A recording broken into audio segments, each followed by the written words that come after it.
नमस्कार साथियों। कभी कोई कुछ बोलता है, कभी कोई कुछ बोलता है कि ये बार बार वीडियो डाल रहे हैं, जैसे नज़दीक डेट आती है वो आती है ये आती है। नहीं, ऐसा कुछ भी नहीं है। आप अगर ऐसा आपको बताया जा रहा है तो ये गलत है। मेरे शुरू से ही वही बात थी और आज भी वही है, और सभी यही चाह रहे हैं कि अगर वो हिसाब करना चाह रहे हैं तो ये बरगलाने और बहलाने की बातें कहें कि आप लिख के दे दो, हम आपके साथ हो जाएंगे, ये लिख के दे दो हम। अरे भाई, कोई किसी के साथ लिख के देने की जरूरत नहीं। लिख के ये उससे मांग लो ना, रणवीर से।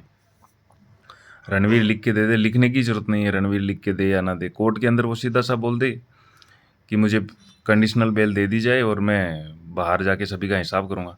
तो उसमें कम से कम पीड़ितों का ही बचाव है ना। अगर वो बाहर आते हैं आराम से तो उनको हिसाब करना ही पड़ेगा। अगर वो नहीं हिसाब करते हैं तो अपने को फिर वापस जद्दोजहद नहीं करनी पड़ेगी उनको अंदर करने के लिए, ये वो और भाग दौड़ नहीं करनी पड़ेगी। न्यायालय ऑटोमेटिकली बुला लेगा कि आपने हिसाब नहीं किया है, अंदर हो जाओ। अब न्यायालय खुद हिसाब करेगा। तो इसलिए ये इतनी कहानी है ही नहीं। कहीं ना कहीं बोल रहे हो कि ये लिख के दे दो, वो लिख के दे दो। क्यों भाई, यही चीज़ लिख के आप इधर मांग रहे हो, ये रणवीर से क्यों नहीं मांग रहे? और लिख के मांगने की भी ज़रूरत नहीं है। मैं तो बोल रहा हूँ कंडीशनल बेल इतना सा मांग लो। तो फालतू में गुमराह ना करो किसी को। और जो लोग हो रहे हैं ये वीडियो के तरीके में कुछ कर रहे हैं, तो मैं नहीं जानता कि वो पीड़ित हैं या कमाए हुए हैं या गुमराह होकर वीडियो बना रहे हैं।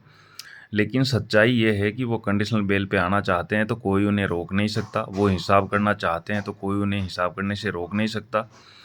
बस करना उनको ये पड़ेगा कि हिसाब करना चाहते हैं तो न्यायालय में वो सीधा बोले कि हमें कंडीशनल बेल दे दी जाए, हम हिसाब करना चाहते हैं। वो बाहर आएंगे, अपने आप हिसाब करेंगे। नहीं करेंगे तो न्यायालय वापस अंदर भी बुला लेगा।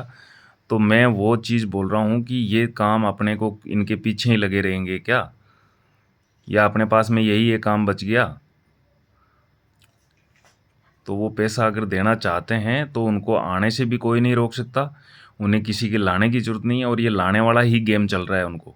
और बाइज्जत बरी होके ही आ रहे हैं वो। ये चीज़ जितनी अच्छे से और जितनी जल्दी मान लोगे और जान लोगे उतना अच्छा है सभी के लिए। तो ये गुमराह मत करो। कभी बोलते हैं कि ये समुद्र का उफान नहीं देखा और वो नहीं देखा और वहाँ से। भाई साहब, समुद्र का उफान देखा या शांत कैसा भी है, ये समुद्र हैं तो उस समुद्र से ही मैं रिक्वेस्ट कर रहा हूँ। उन समुद्र से ही रिक्वेस्ट कर रहा हूँ कि समुद्र देवता, प्लीज़ आप उनसे बोलिए कि कंडीशनल बेल पे आप क्यों नहीं आ रहे। आप हिसाब करना चाहते हैं तो न्यायालय में बोलिए कि मुझे कंडीशनल बेल दे दी जाए, मैं जाके बाहर और सबका हिसाब करूँगा। कोई मायका लाल नहीं रोक पाएगा उनको। क्यों ये दूसरों पे अंगुलियां कर रहे हो तुम? क्यों पीड़ितों को गुमराह कर रहे हो? कभी कमेटी के नाम पे, कभी ये कभी वो। किया क्या 11 महीने से? अगर सबका पैसा वो लौटाना चाहते हैं तो कोई उन्हें रोक नहीं सकता। बार बार बोल रहा हूँ, कोई नहीं रोक सकता। कोई उनको हिसाब करने से नहीं रोक सकता। वो अगर देना चाहे तो उनके पास में पैसा है, वो खुद बेल ले लेंगे और 1 घंटे में बेल मिल जाएगी। कहीं एफआईआरों को कंपाइल कराने की, एक जगह करने की ये ज़रूरतें नहीं है। आप एफआईआरों को एक जगह करना, कंपाइल करना, बाइज्जत बरी लाना, ये गेम तो आप उनके लिए खेल रहे हो।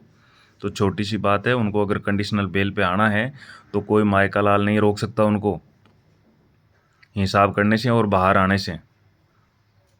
और उनको कंडीशनल बेल पे ही बाहर आना चाहिए।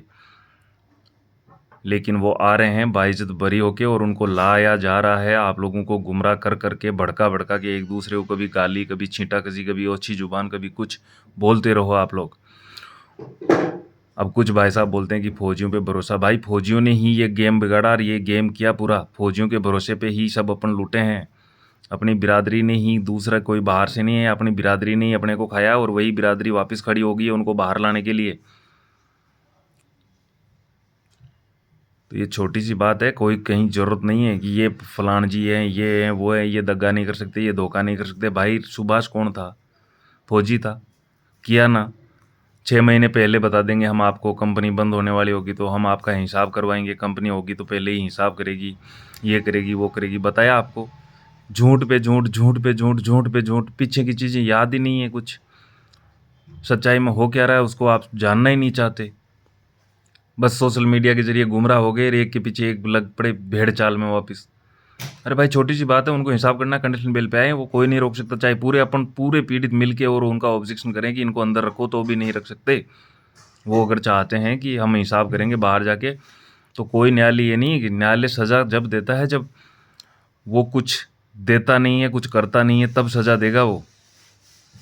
तो कंडीशनल बेल पे नहीं आ रहे हैं, वो बाइज्जत बरी होके आ रहे हैं। कंडीशनल बेल पे वो आते हैं तो कोई नहीं, इसलिए अपनी एफआईआर को मजबूत करो और एफआईआर को खड़ा करो। अगर उनको पैसा देना होगा तो वो कंडीशनल बेल पे आएंगे और आपकी एफआईआर पैसा देंगे, आप ऑटोमेटिकली राजीनामा भी करोगे और बिल्कुल बाकायदा सब काम होंगे और वो बिल्कुल निर्दोष होके बरी होके अपने अपने घर पे और अपने बच्चों, कोई यहाँ जाति दुश्मनियाँ नहीं है। आप इसको एक अलग ही मोड़ ले जा रहे हो इस लड़ाई को।